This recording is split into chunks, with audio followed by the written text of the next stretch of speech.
Okay, so we've got Jennie Guise joining us today to have a look through an online tool that she has put together called the DARA, which is a diagnostic report writing kind of tool to help you writing your reports and kind of guiding you through that process. So she's just going to share with us a little bit about what it is, what it isn't, and then we'll have a little demo of how it all works. So over to you, Jennie. Thanks, Amy. Thanks so much. And thanks for giving me the opportunity to do this, because You're very welcome. I'm so excited about it. Great to show what you're doing. So DARA is a one-stop report system. The idea was to have everything that you need in the place at the time where you need it. So the guidance, your own notes, everything like that. We've been working on this for about 15 years. It was in a different version before. The version before was kind of got more and more clunky, and we've rewritten it over the last 2 or 3 years. I've been using it since about last November with the old reports format, which has been in there for quite some time now. I think I've written about 70 or 80 reports using it, but this is the new report format now, is in DARA. So I'm going to talk about the key benefits of the DARA program. Then I'm going to do a demonstration, and I'll show you how you can sign up for DARA if you want to try it out, because you can try it for free. That's a key thing. We wanted people to have easy access to this. So DARA stands for Disguise Assessment Reports Assistant. We've done a lot of focus groups, and we've had a lot of talks with people, and we've had a lot of experts looking at the program over the years. And this is some of the feedback that we've had from people in these focus groups. And the latest one actually didn't end up on that slide, was that somebody said it will revolutionize diagnostic assessments. And I was really pleased to see that, because I'm really enthusiastic about it, but I'm a bit biased, to be fair. So here we go. I'm going to talk about what DARA does, and also what it doesn't do, and how it can keep your quality high while saving you time. So what I'll do here is I'm just going to switch straight over to showing you DARA. So yeah, just so you know that this is the on-screen version of it. This is live. I've got 2 accounts. I've got one account where I use my personal email address, and that's the one where I do demonstrations. So none of these are real people. I just don't want you thinking that that I'm kind of showing real people's data here. But this is just so that I can demonstrate it. So you'll see at the top, there's lots of features here, and it's almost difficult to know quite where to start. There's so much happening. But I'll just talk through this one example that I put in here. So I just added this person in today, Dr. Edward Communicate. So the way that you do this, I'm going to go back. Anytime you want to get back to the beginning, you just key on DARA, is you just basically click New Assessment. And if you look there, you can see all the formats that you can use. So the old format, which we still can use up until the end of December, the new format, and we're still working on this. This isn't fully live, but a workplace needs assessment format. So that just gives you an idea of how I got that thing done. So I created an assessment for this person who's called Edward Communicate. So I'm going to go back to him, just to show you a few features. So this is the cover page. This is part of the cover page. I'll talk about more of the cover page lately, but the bit that relates to the assessor. But this is the bit that with the information about the person being assessed. You can put the assessment date in there. You can put more than one date in if you like. You know, sometimes we have to do it over a few days. So I'll just assume I'm doing it that date. We have things like the option to put a preferred title. I do a lot of assessments with people in the NHS, and I do refer to them by doctor and the surname. If they didn't want that, or if it's a younger person, if it's a child at school, you just take that out. If there's no title in there, it will refer to them throughout the report as Edward. If I put a title in there, it will refer to them as Dr. Communicate. So you can see down there, that's what they call the preferred name, based on whatever title or they want to use or don't want to use. So, and we've also got preferred pronouns: he, him, she, her, they, them. And that's the date of birth. I made this kind of like an older adult so that I can demonstrate some of the features in this. You key in the person's address and go. and their job title, institution. That's a kind of multi-purpose thing that should cover most all the assessments. And then there at the very end, you can put your date of report issue. This is a new thing with a new format that we have to do that. So I'm going to save these changes and just show you the first thing I think to look at is down this left hand. This is the entire set of headings within a new report format. And you can see how the way that we've done it is you can expand them out. So you can just have a look at what comes under diagnostic decision, what comes under background information, what are the assessment areas. But then if you're only dealing with one thing at a time, you can just reduce these. And I like this because it does make it easier you're only dealing with the thing that you're dealing with at the time. You've not got too much information on the screen at once, and it breaks the task, I think, down into manageable chunks. So, and it does include things like tests I'll show you the test scores shortly, but there are 63 batteries of tests in there. So you will find your tests for the new things that we're to test for now, receptive and expressive language. The maths, I'm not going to talk about a maths assessment. This one is going to be a dyslexia assessment, this particular report, but you can do a dyscalculia assessment. All the maths scores and tests are in there. So if I go into, we talked a bit about the cover page. I want to just go through this in the order. So report options, this is a useful page where you can double check that you've ticked the right format there, because there's a list of 4s. And I've done this before where I've actually selected the wrong one by mistake and had to go back and change it. So you can double check that. You can create your own password. It generates a password for you. So everything is very much geared to GDPR. I like to create my own password. So I would do something like, I don't know, EW, and then I'd say 017, something like that. And that means when I send the thing to the person, this is the password that it will have. I do my assessments remotely, so you've got that choice to tick whichever one it is. And this means that that you have to say this on the report, and this will be transferred into what is written on the report. And we get that option to use 2 different sets of test descriptors. I tend to use that one, but it means that you can change it for a report. Some people do like to change it. And that's we get the opportunity, we have to sort of explain any statistical terms that we've used. Now, we might not use all of these terms, but certainly at the start, we know that we're going to have confidence intervals and we know that we're going to have standard scores.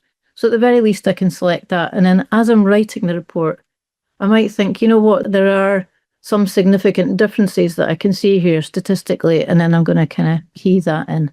And I might talk about a percentile if somebody's scored really highly and you want to kind of celebrate their success.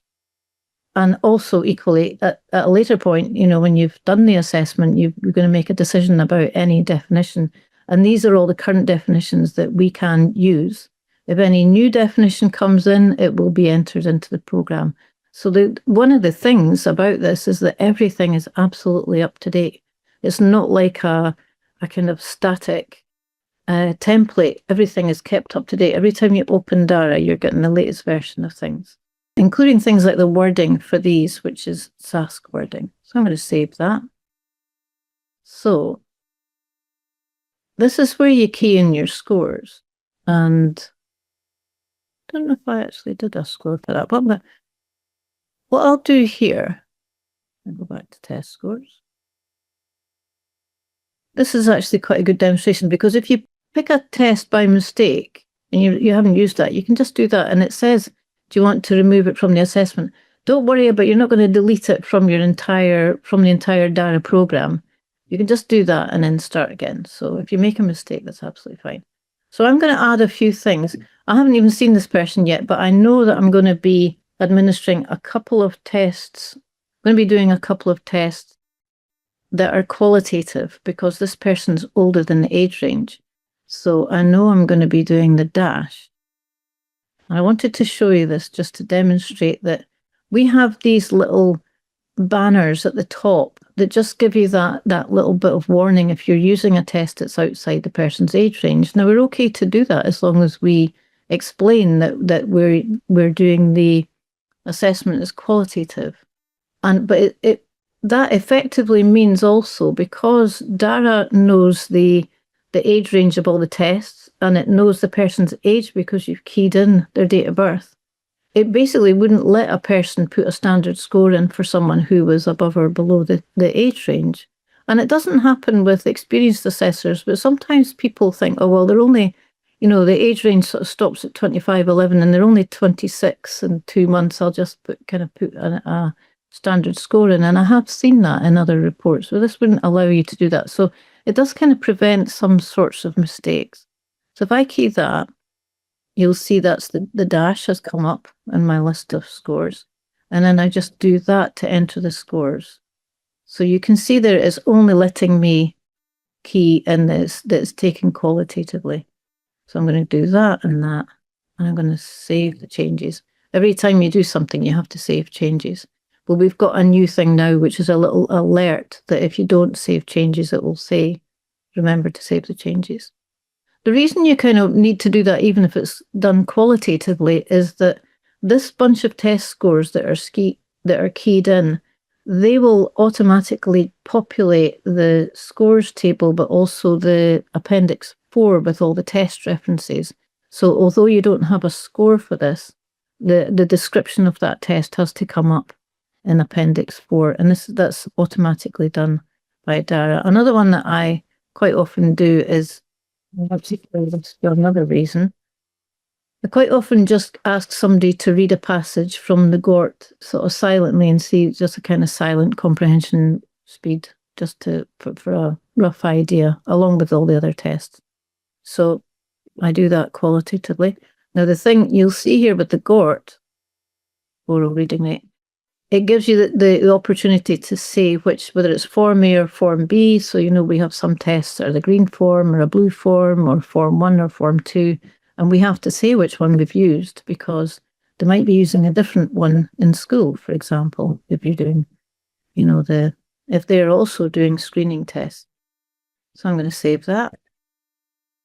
And I'm going to add a couple of scores in just so that I can show you some other things later on. So one of them, you can see here, you could scroll down, but you can see here how many batteries there are. The much quicker thing to do is just to start keying in here the test that you're after, and it will jump to the box. And that is a super quick way to do it. So I use the TOD for some things. I'm going to put a couple of scores in for this person. So I'm going to put a couple of speed scores in. So rapid letter naming is, let's see, I'm going to put, this is from someone else's assessment, so they're genuine scores. What you'll notice there is it automatically produces the confidence intervals. We do that wherever we can. We can only do that when it's a standard, it's always plus or minus this or that. There are other tests where it differs according to the person's age, and there are other tests where you can only get the results online and you can't even look it up in a table. But where we can, we've done that. And there's a fair few tests that come under that category, so like TOWRE, the CTOP, I think the ART, they certainly come into that cat. And TOD is one of the big ones. So if I do rapid letter naming, that would be that. And if you're looking for the composite score in any test at all, that's going to be right at the bottom under here. So I'm going to get this score for rapid automatized naming, and that's going to be 79. And again, it's calculating that for you. And all I need to do, and remember to do at the bottom, is save changes. And I'm going to add one more result, and then we're there. So this is, I do one test from the Woodcock-Johnson because it's the only test that I can find that has a standardized score for adults right across a wider age range. And so, but you can see there it's got all the Woodcock 5 tests are all in there. I'm just using 4 because that's the one that I'm accustomed to using. So there's one test that I use is non-word repetition. I'll scoot down to that. And this is just to demonstrate that With the Woodcock Johnson, we can't give you what the confidence interval is going to be, but the Woodcock Johnson provides that, so you can just key that in, and that's where you key it in. 77 to 95, and that is that. So you save that. These are all saved, and the thing is, another way that we can sort of prevent people just making just inadvertently making a mistake, if you're quite tired, you're at the end of a day, you're trying to fit in report writing around other stuff. These scores are the ones that will appear in Appendix 2 at the end. They will also, if you look at the report options, this thing where you select which set of score descriptors you want to use, it will automatically calculate this descriptor for the score that goes with that. So you don't need to worry about that either, and that all populates that scores table at the end. So there's lots of things built in there to prevent making the kind of mistakes that can easily just slip in.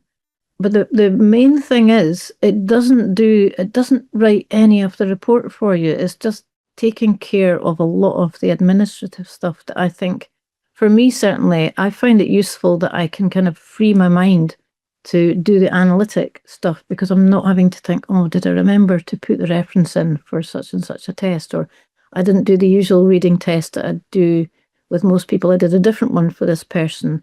I need to remember to take that reference out of my template and put the new reference in. It just automatically does all that stuff, and it saves a heck of a lot of time as well. But it does, I think, reduce error to quite a large degree. So I'm going to now show you, let's see, back to the report thing, to our sort of thing on the left-hand column.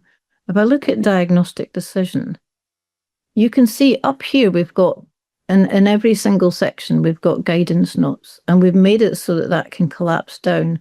But the minute you want to double check something, you just do that, and that is word for word the guidance from SAS for that section. It's right there where you need it. You're writing the section under there. You've got the SAS guidance up here. And we've actually also put in all these additional guidance notes that refer to these sections. And because some of them are very lengthy, that's why we made it a sort of collapsible box. So it's not going to be cluttering up your sort of visual space while you're looking at it. So that is a really useful feature. And again, if SAS change some of their guidance, which they are likely to do, we change it as soon as that guidance is relevant. It will be changed. So every time you open up the DARA program, you are seeing the latest guidance. So, that really does, it takes off that pressure of always having to think, have I got the latest guidance? Or sometimes, you might be, I tend to sometimes do reports in the evening, and I might have a question, and I don't really want to wait for an answer from some other source or a forum or something like that. I can just go straight in there and I find the information at the time that I need it. So that's useful. I find that useful. I'm going to show you with this section here, reason for assessment. I'm using this because it's a quick way to demonstrate this thing about presets. So if you look there, it says insert preset. And I've got some presets that I've already kind of keyed in for the old format for demonstrations. On my actual account, which is on my other laptop, I've got about 7 or 8 pages of presets. I've got them for just about every section. So basically, I'm going to show you how to create a preset here. A preset is basically when you've got your own text that you regularly use, or that maybe you might want to write a little reminder note to yourself or something like that, and that would come into the preset. So if I go into, if there's anything you're looking for and you can't find, this is a good place to start with this settings button up here. So I'm going to do manage presets, and I'm going to create a preset here. So this is to show you how presets work. And we need to give it a name. So I'll call that NRF Feral. That means I can find it exactly when I want it. And it's better to name it something to do with the section that it belongs to. You can have a sub name if you want to. I tend to not do that. So you can see down here, you've got all this preferred names, but this means that your preset is automatically adapted according to the person's report that you're writing, and I'll show you exactly how that works. So I've got what I want to say is so-and-so was referred for an assessment by whoever. They had reported that they had difficulties with such and such. And I want that to be generically applicable to whoever it is that the report is about. So I put, that's the preferred name. Preferred name was, this is where you see my typing, was, and I'll just put that up later. And then I want to say he or she or they. So it starts with a capital, so I'm going to pick that one. He, she, they. I've got my little text here.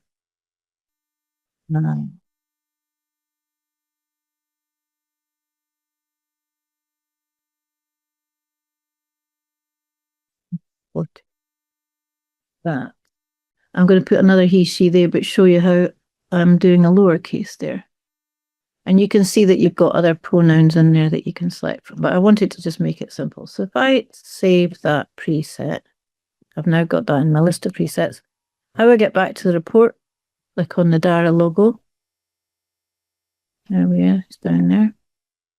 And we were at reason for assessment. It's under there. But I'm going to insert that preset, NRF referral, and I just confirm that. And you can see how it's changed it to doctor communicate, and it's put he and he. If this had been a female, it would be she and she, or if it was a person that wanted they, them, and it would have the name, or it could have the first name if that was what had come up in that first cover page. So that means your presets are really, really flexible. You're not having to. I used to work with templates years ago, and I ended up with about a dozen templates because I had a template for he, template for she. Later on, I had to do a template for they. I had a template if I was adding in dyspraxia tests. I had a template if I was working in the English school system or the Scottish school system. And I had endless numbers of templates, but this actually deals with it all in one place, and I like that. So I think because I've been doing assessments for so long, I kind of, all the time we were working on this, I was thinking, how could we make this bit of it easier for people? Because what you really want is to have the headspace to create these bits. And one of the things actually, just to stress, there's no AI used within the DARA program. And that could actually be quite reassuring for people, is that none of that text about the person is created by AI. So that is the assessor does all of that. So although we end up with a report that looks very tidy and they'll have a look about them, the DARA reports, the content still talks about that person in the voice of the assessor. So these reports do not come out like something that a computer has generated, because a computer has not generated it. It's just given you that opportunity to make things easier. So I'm going to show you the next bit I wanted to show you was just, all of these headings, basically, you would put something, see, that's that little warning. You sure you want to navigate? This is the kind of thing I do all the time. So I'm going to cancel that, and I'm going to make sure I've saved the changes. So basically what you would do every section and just do something, you put your text in, you write your information. I'm not going to do that for all the sections, but that's just to give you an example. If I look at assessment areas now, I want to show you another feature. So if we go into cognitive presentation and speed of processing, rapid automatize. I'm doing this because this is the score that I keyed in earlier on. If you remember the TOD scores, the rapid letter naming, rapid letter and digit naming. You can see here, as well as insert preset, we've got two new boxes, because this is one of the sections of the report where we talk about results. And I've done spent a lot of time linking individual tests to where they would be discussed in the report thing, so that when you key in a score, you'll get a little reminder in the right section of the report of what your score was. So if I do that, that's reminding me that these are the scores that I've done that would fall into that category. And we've tended to go wider rather than narrower, so it does also have this in it, which would belong in another cognitive category, but just to give you an idea. So I get that little reminder, and if I want to paste it across, I can do that, and it will, I can quickly do that and have it there. And what you could do then is do all your description down here, and you could use a preset for describing what a test involves. And you can use that as a reminder of what the scores were. Sorry, I didn't save that, that's why I did that. And then you can delete it, which I just did by mistake. But so you can use presets for all sorts of other, for all sorts of interesting things. I'll get back into that section. And you can see also composite result. And it's quite handy because it's going to remind you also that that's in the low category and something else is mid-average and something else is high average. Because sometimes the scores that are kind of on the borders, it can be hard to remember always exactly the right category, right descriptive category to use. So I go back into, there we go. And I think, yeah, the last thing here I wanted to show you down at the bottom. You see, you've got all the appendices here. All of these, except for Appendix 5, they're all going to be generated by the program. They're just there so that visually you know what comes up in the report, but that's going to come up according to what you picked in the report options. That is going to be populated according to what test scores you put in. That is going to be populated according to whatever you've ticked, if you have ticked a definition. And I'll just add that in so you can see a definition coming up in this thing. Imagine you've finished the assessment and you've made a decision and you're going to use the Delphi definition. This person has got dyslexia. The other thing about DARA that I find really, really useful is that I get all the background information keyed in there before I've even started. So when I first see that person, I've got their name and address and date of birth and everything, but I've also keyed in all of this background stuff from the pre-assessment forms that they've given me. So I've got a large part of the report written at that point. I do a lot of notes as we're going along during the assessment, and I do them straight onto the program. So I've got my notes about, observational notes and everything about the test. So after they've finished, I key in the scores as I'm going along as well. And after they've finished, I've got a lot of the report done. And just even psychologically, it's nice to know you've not got this massive task ahead of you of then writing up the report from zero. So you'll see at the bottom, generate report. Now I deliberately left this still to do because everybody who does it for the first time is going to see that it suddenly says create a report format for this template now. But you only have to do this the once. I'll show you how you do it. So basically, that's your base template, which is the one that you've done the report from.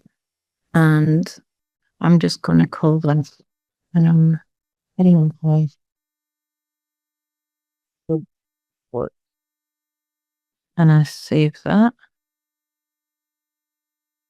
And what you do here is, it might look counterintuitive, but you just leave everything ticked. I don't tick that because I don't use the optional signature, but everything ticked. And DARA will know if a heading is compulsory, the heading will appear even if you've forgotten to put text under it. So that's another quite helpful reminder that you maybe haven't put something in where you should have. But if a heading is optional, DARA will know that if you've not written text under that heading, it won't show you that heading. So you're not going to have all these headings appearing. But in principle, you just leave these all ticked, and that's it. So I'm going to save that. Now, the reason we have this, generate a report and ways of generating a report is, and I'm going to show you this in the settings, report formats, is that you can create your own summaries. So because I work with adults, I have to do an executive summary for their workplace, and I have to do a different exam summary for exam boards. And it means you could create any kind of summary that you like. You could do a parent summary based on, with the amount of information that the parents are going to need and are going to be able to deal with. One good thing that's come out of discussions with this is there's a lot of discussions at the moment about people putting a whole report onto ChatGPT in order to get it to create a useful summary for the parents or for teachers. And people don't realise that when they do that, they're making their information, they're basically making it public to a degree.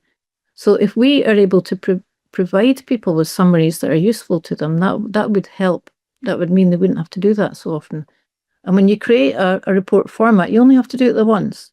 And then I'll put something like that, which I'm not going to use, but no, well, I'll see if that comes up in a different report formats. Sorry, I'm going to get back to here. Back to this one. Now we're back to this thing at the end with generate report, because we've now created that thing. So we've got that. If we had other report formats, they'll all appear there. I didn't want to add that in and take time over doing that. But you could select that one. You could select a summary, whatever. You're only if you're paying for a report, you can do as many summaries as you like. There's no additional fee whatsoever, and very, very quick to do a summary. So if I do that, first thing you're going to see is you get a scrollable copy of that report. It automatically does a contents page. You can see there, you can see these headings. That was that little thing that I did there. That was your preset thing. More headings. That's your appendix for the terms that you've chosen and the descriptive ranges. That's your scores that you've keyed in. And this is your definition that you have chosen. And this is your test references and descriptors according to then you can see your dash and your Gorter there and your Todd. So that gives you a draft copy. You can actually download that and print it out. So you can see what the printed version looks like. You don't have to pay for anything at this stage. The only time people have to pay for something is if they hit on publish report. And at that point, you can choose to pay for it if you're happy to do that. And that gives you basically a clean version that doesn't have draft copy written all over it. And that's the version that you would want to be able to send to people. But you can spend quite a lot of time playing around with this and not, you wouldn't sort of feel that you had to buy the report until you're actually happy with everything. So I think that tells us quite a lot. A few things that I thought people might wonder about is how do we deal with the main differences between the new report format and the older format. Now, one of the key differences is that you can reorder these sections in part of the report. There's three sections that you can choose the order that they appear in. So we do that through settings. And let's see. And if I go into report format, this is where we do it. So if I go down to language and reasoning skills,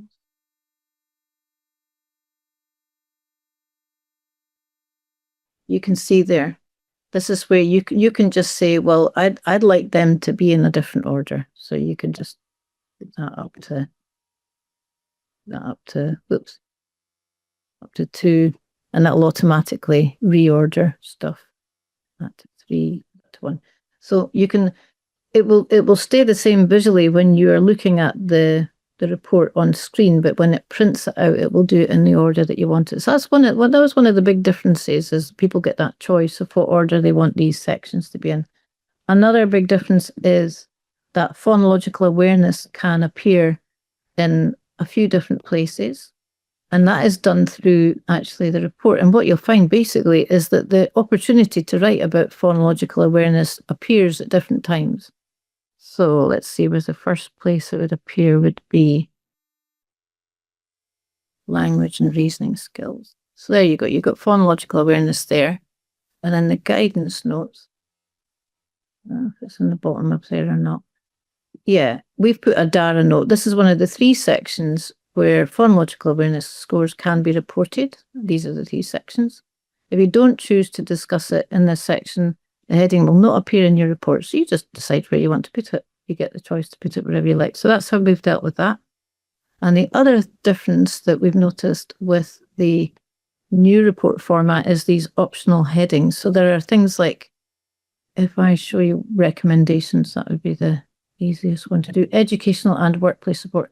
So you might have somebody who's in education, but they're not in the workplace. You might have somebody who's in both. So you can choose workplace support or educational and workplace support. So that's another kind of addition to the new format. And that sort of covers really how DARA works.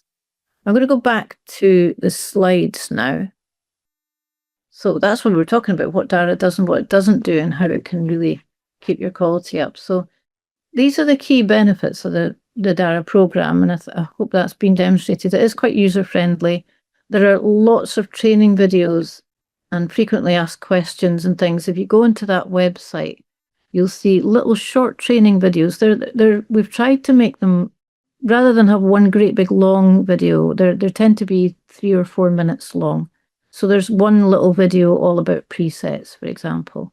There's a little video about where do I start. And it does save time. I know that from my own experiences. There's fewer delays in writing up reports as well, because I can get the reports out quicker because I've broken it up into manageable steps. And there's definitely scope to do more assessments. I couldn't do the number of assessments that I have done over the years if I wasn't using this. It does reduce errors and it frees you up to do the analysis.